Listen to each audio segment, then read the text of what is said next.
having success with our team and with whether it's in-house outsourcing, it's having operational excellence. And what I mean with operational excellence is, having a firm that runs like a machine. It's very streamlined. It's very predictable. Things can be found easily. Lack of that, team members get frustrated. Yeah, they cannot find their information. It takes 3 times as long to get something done than it should take. And, and so I feel building a strong team and operational excellence, they go hand in hand. It's an important aspect of keeping that strong team is operational excellence. And having that strong team can help us with operational excellence because they can be the ones who can help with documenting the internal processes and so forth. That's been another area. Earlier on I talked about client attraction and really focusing in on an online marketing engine, which is now giving us 5 to 8 leads a week. The second area we have focused in on this year, especially, has been operational excellence at Straight Talk. It's been documenting our processes, and I know you guys are big at Unison on standard operating procedures. And the way you guys, at the rate you guys are growing at, you've got to have standard operating procedures. Otherwise, it becomes chaotic. Everyone's going to do it their way. But we want it to be done in one way. We want everything to be done in one way. So there's standardization and consistency. So for us, Charles, documenting processes has been really important this year, and that's really helping us. The firm is so poised to, continue bringing in clients and growing new team members. I don't know. What about you guys? What resonates with you when we talk about operational, excellence? I couldn't agree with you more. Definitely, you have to have written processes, and essentially, if you've got business objectives, not only from a financial standpoint, but also the type of clients you're trying to bring in, and then you've got that client attraction working so well that you're landing 2 or 3 new clients a week. The next phase is the operational phase, and ensuring that you do execute well, meet the client's needs, deliver the output, and as that grows, again, you're going to have to add new people to your team, both domestically and remotely.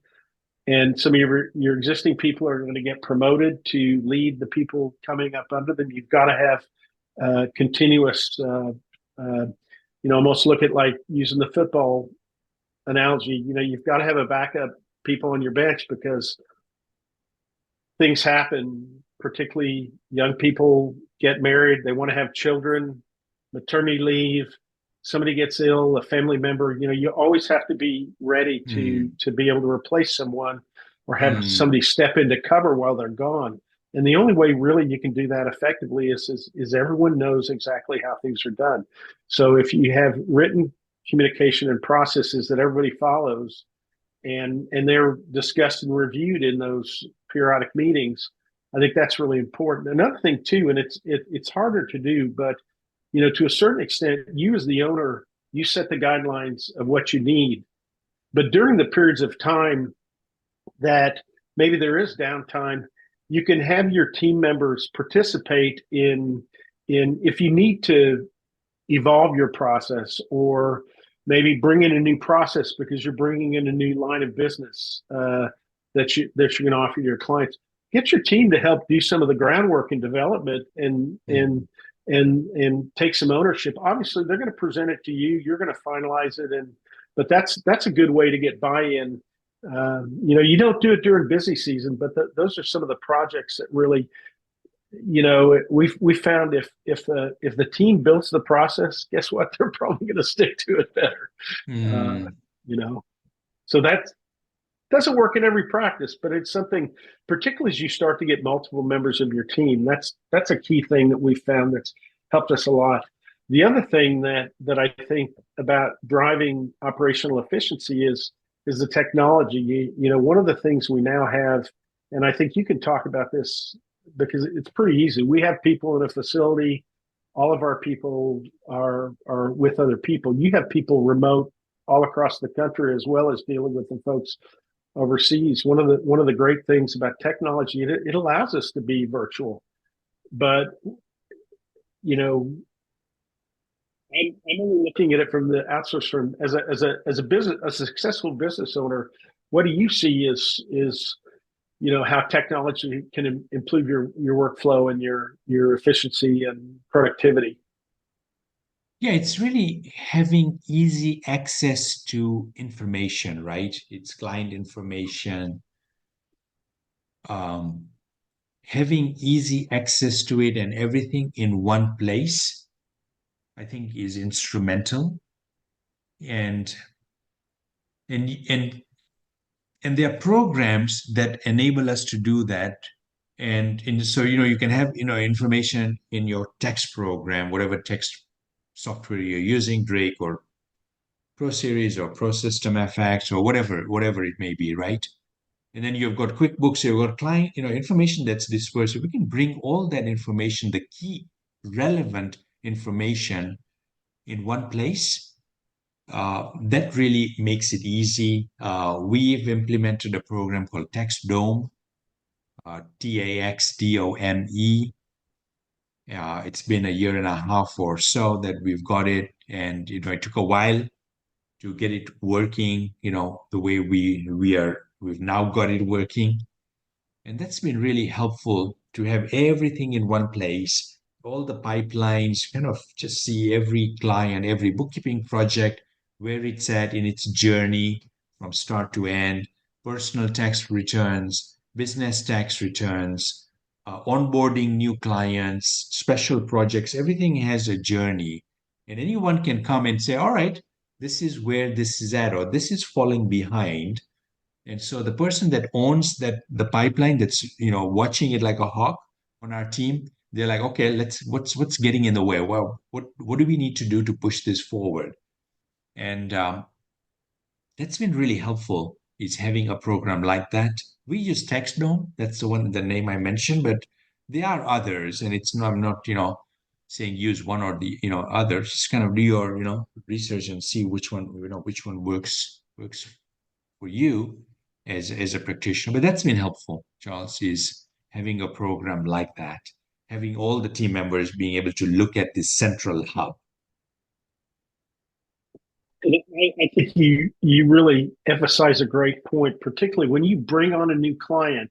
By the way, we work with many clients who use TaxDome, and it seems to be one of the most uh, fastest rising. And then there's other out there, you know, like you say, it's not. But the idea of every transaction, every point of information for that client's history Right. will be in TaxDome. And Yeah. the thing I find particularly useful with our team is that, particularly when we're working in that pyramid concept, you have a client owner, like you say, who assigns the work. And let's say they assign a return to our team, and then the workflow, the time, the open items, all of that is captured in TaxDome. And when they are completed their stage, they actually hand it off to the next level, and it's all Correct. tracked electronically. And that's the way you let It's a your click of a domestic people. button. When you It's a click the click. button, it It's moves the to the next handoff. stage. That Exactly. person gets notified. There's a new file for them to work on. It's ready for review or It's whatever that may be. it's fascinating, and I think as far as efficiency and avoids miscommunication, and also too, what we've heard from some people, it's great. You know, if you ever have to do an amended return from a prior year, you can just go back and you can all the information's there, as opposed to having to look to a physical file or something. It's really useful. It is an investment of money and time, like you say, and it doesn't necessarily, you can't utilize all the capabilities at once, but certainly the ROI on that is just tremendous. Mm. And yeah, that's Agreed. that's 100%. great. Yeah. Yeah. Yeah. Yeah. And it's all, I mean, it's having a program that works, easy information, accessible information. The team is happier because their jobs become easier, easier to they have more, they enjoy their work more because it's easier to do their work. And that's why I think staffing and operational excellence that really goes hand in hand. um, Charles, let's segue to the next area, and that's creating a firm that is not owner dependent. Is that even possible to do? Hmm. My opinion is the answer is yes. It's conceptually it's simple, but it's not easy to execute.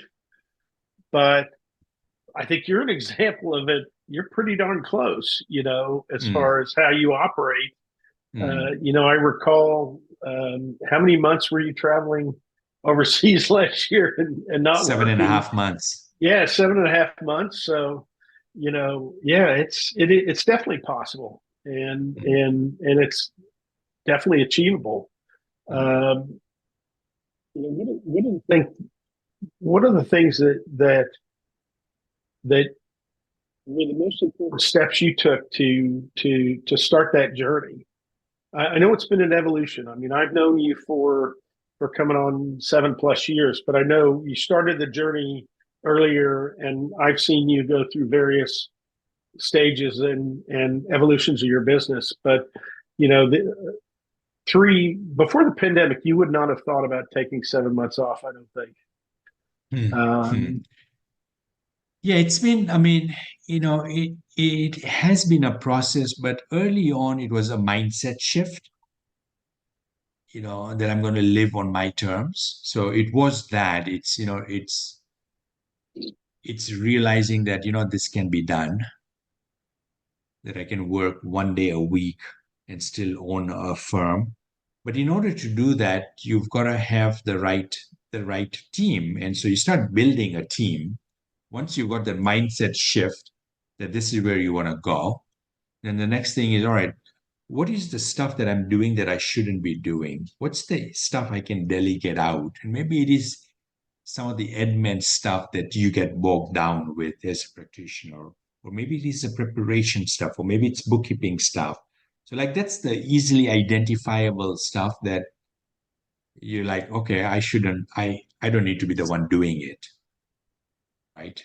And so you get that off your plate. And when you start getting in that type of a mindset and identifying things that you shouldn't be working on doing, you start seeing that your plate is getting empty of those types of things, and then you can replace them with higher value things. Charles, earlier on you mentioned client retention and client relationships, business development, and a lot of practitioners, they're good at that and they like doing it, but they never have the time to do it as well because they're trying to do 1,000 other things.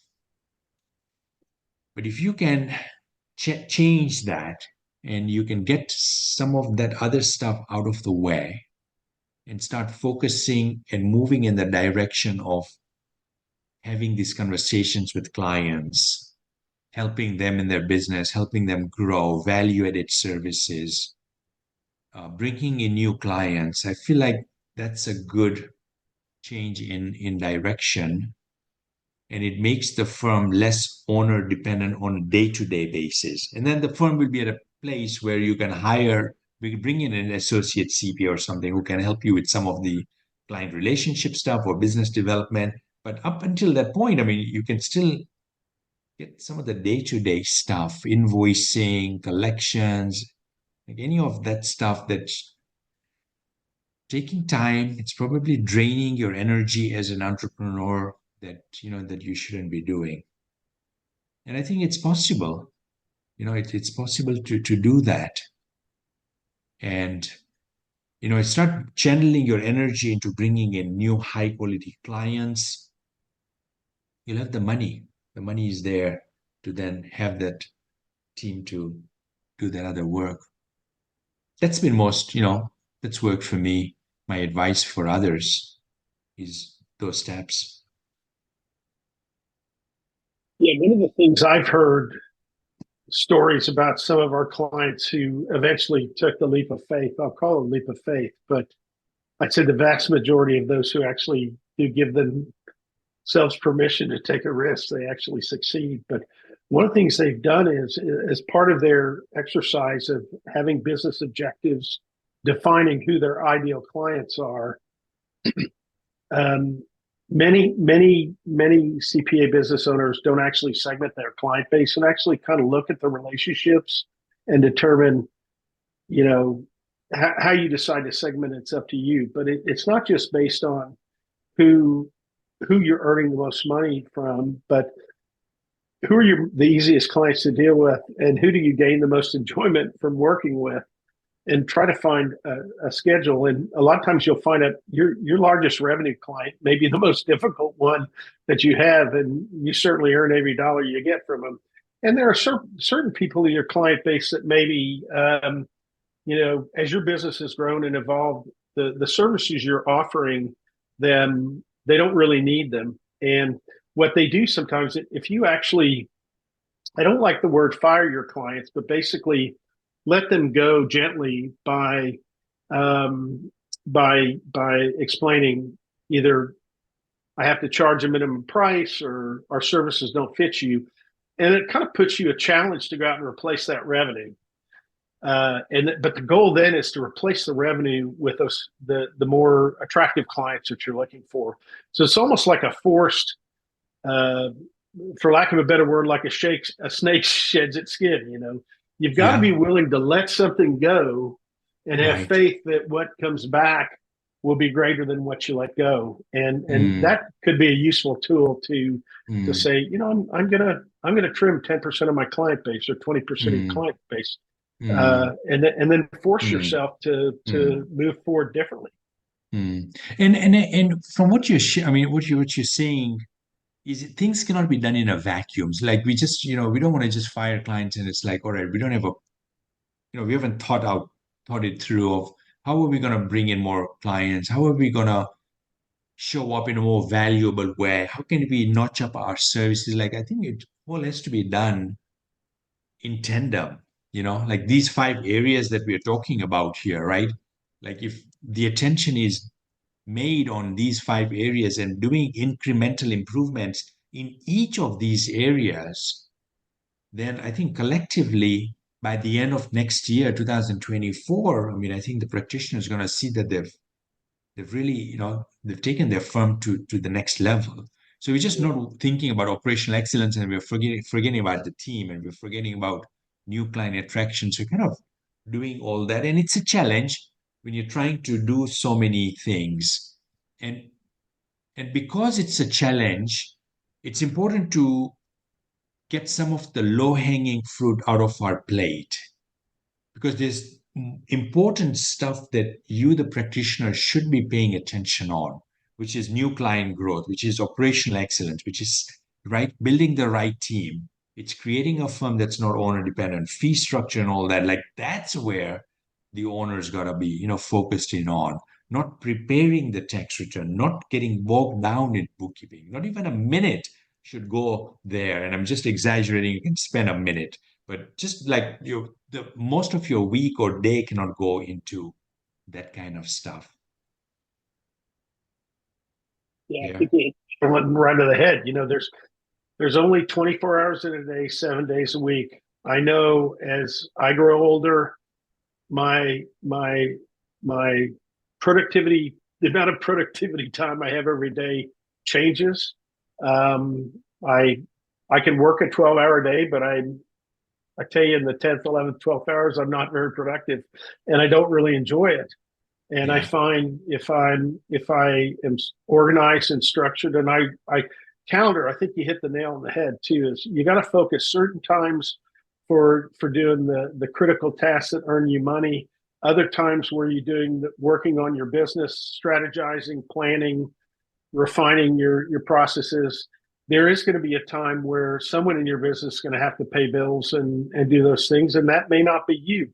And but probably most important is to schedule the time off where you have vacation to relax and recharge your batteries. I think so many firm owners that I come across that they don't even take regularly scheduled vacation, and you're working you're so hard to build your business and provide this great opportunity for other people, yet you're not taking it for yourself. I think that's you sometimes. I think this whole thing, like you say, Salim, you've got to have a plan that starts from your goals and objectives to the clients, bringing them in, delivering great service, but also part of your goals and objectives have to be putting yourself first, or at least equal to your clients. It's not a selfish thing. It's you're worth it. About self-value. It's maybe I'm slightly off, but a lot of people are relying on us as the firm owner. Our clients are relying on getting the best advice from us. Like we are such a strong influence on them, a strong influence on our team members, a strong influence for our families, our communities. And so, I mean, we're an integral part and we want to show up in the freaking best way possible. yeah. We want to show up in a way that makes a difference for them. And I feel if the energy is drained in doing stuff that is not what we should be doing, then that's not the best. So I really hope everyone kind of gets this message. I mean, we're going into a busy time with tax season and to manage what you do. This is the time to look at your team. This is the time, from here and even the month of January, to really look at your team and say, all right, who do I need to bring on my team who can help me, who can be the building blocks? What processes changes do I need? And so that I'm a more robust company with processes and standardization and so forth. So I mean, I feel like we're, while we're going to the holidays, but the month after January can be, some part of that can be just good opportunities to move in that direction, because I feel what happens in January and then tax season dictates how 2024 is going to go.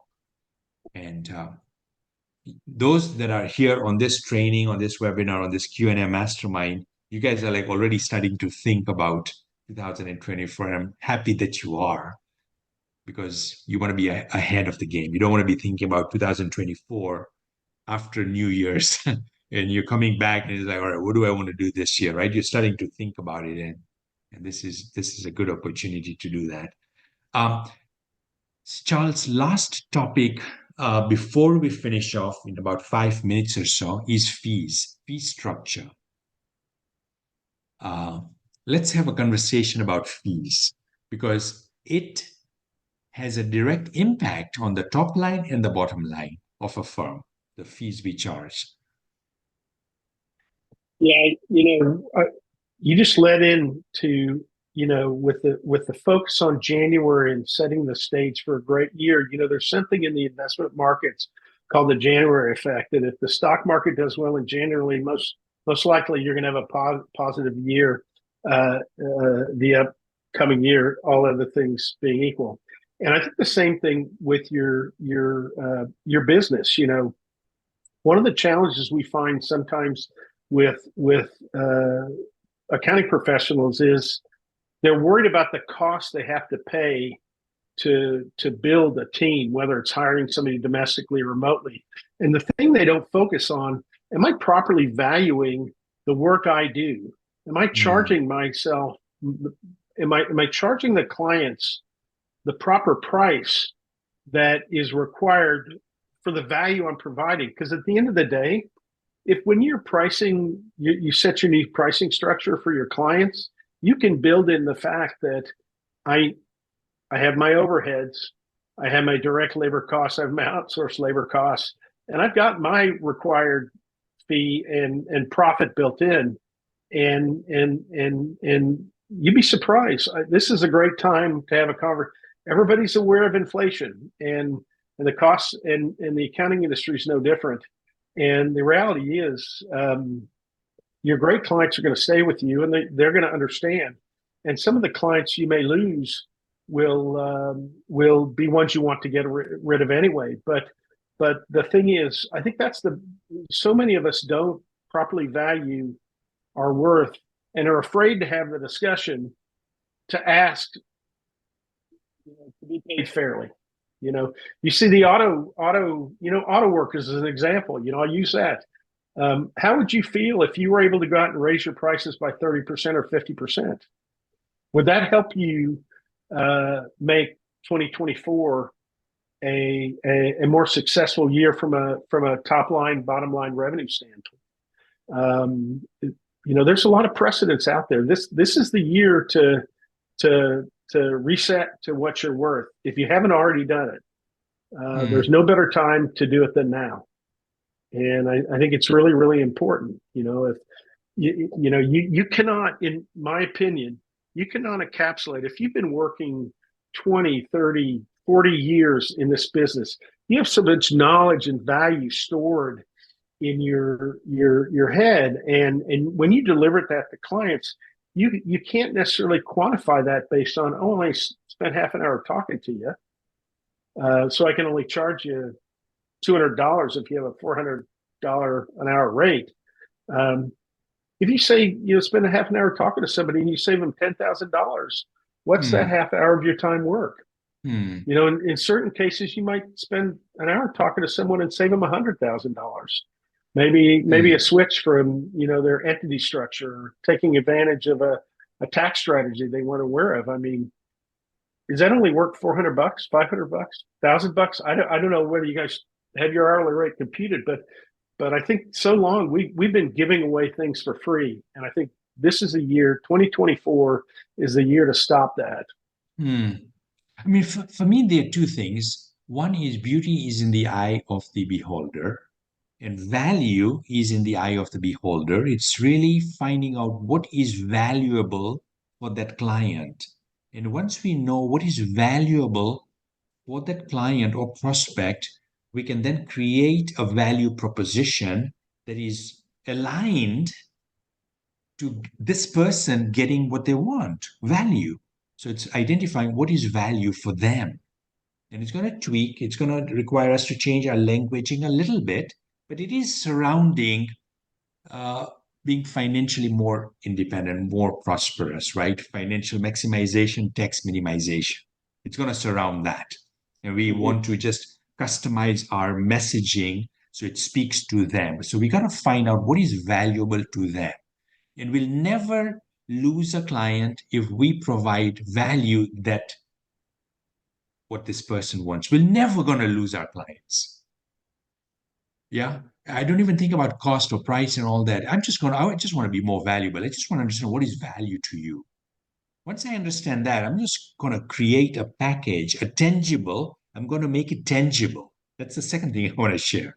One was values in the eye of the beholder. Second is let's make it tangible. And we make it tangible by saying that we're going to help you with tax minimization strategies, and we're going to help you with financial maximization. We'll have a quarterly CFO call.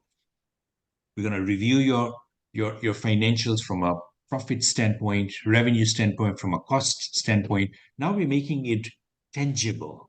And now the prospect, the client can see, all right, I see the value you're going to bring. This, what you're saying, is going to help me reach my goals. It's going to help me do that. Once we do that, it's clear cut. It's like, what is the fees? And they're ready to sign up, most of them, right?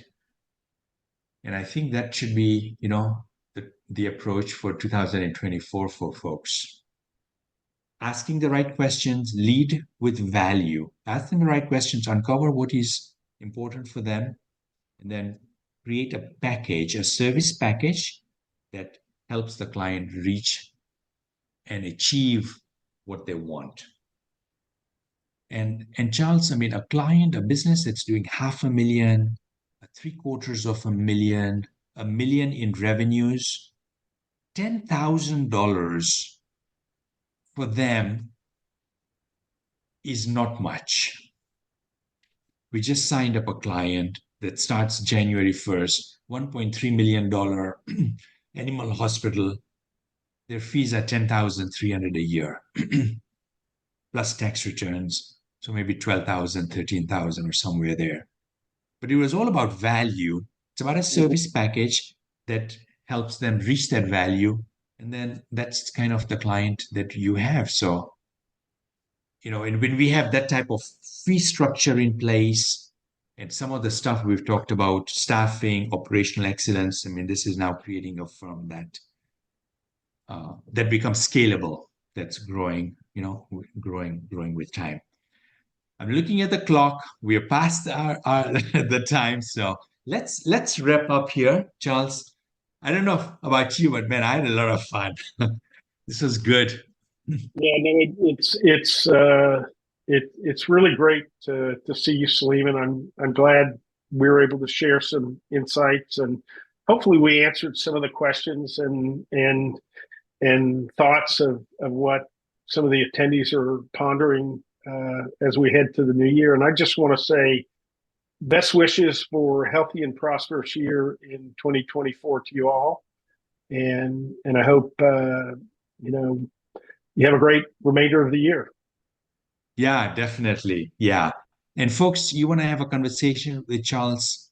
Charles, if you can just say out your email, or we can even put it in the chat just so that everyone has a direct contact with you. That would be good. Let me see if I could put it in the chat. Or I'd be happy Edner to can do the same. have a conversation with anyone. And I encourage everyone, to do that. Shoot an email to Charles.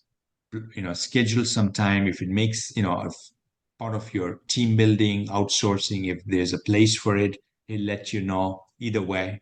So do that. If there's perfect, great. And yeah, anything I can do, folks, to support you, to help you, please, I'm open book.